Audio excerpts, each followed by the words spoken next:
ఏపీలో రాజ్యాంగం ప్రమాదంలో పడిందని ప్రశ్నిస్తానన్న పవన్ కళ్యాణ్ సైలెంట్ అయ్యారని మండిపడ్డారు.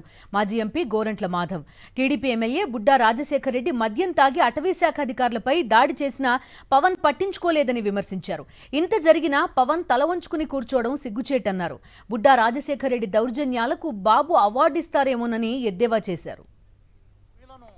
అటవీ అధికారులను తంతు కొడుతూ వాళ్ళ జీపును లాక్కుని వారి దగ్గర ఉన్న వాకీటాకీలను కూడా లాక్కుని వారి దగ్గర ఉన్న ఎక్విప్మెంట్ను కూడా లాక్కుని విచక్షణారహితంగా ఒక జనసేన అతను ఇతను ఇద్దరు కలిసి ఇష్టానుసారంగా కొట్టడం అనేది యావత్ ఆంధ్రప్రదేశ్లోనే ఒక సంచలనంగా మారిన ఘటన. అయ్యా పవన్ కళ్యాణ్, ఈ శాఖకు అటవీ శాఖకు నువ్వే మంత్రివి, జీపు మీద కాదు అతను కూర్చున్నది, నీ భుజాల మీద అనేది నీ మైండ్లో పెట్టుకో.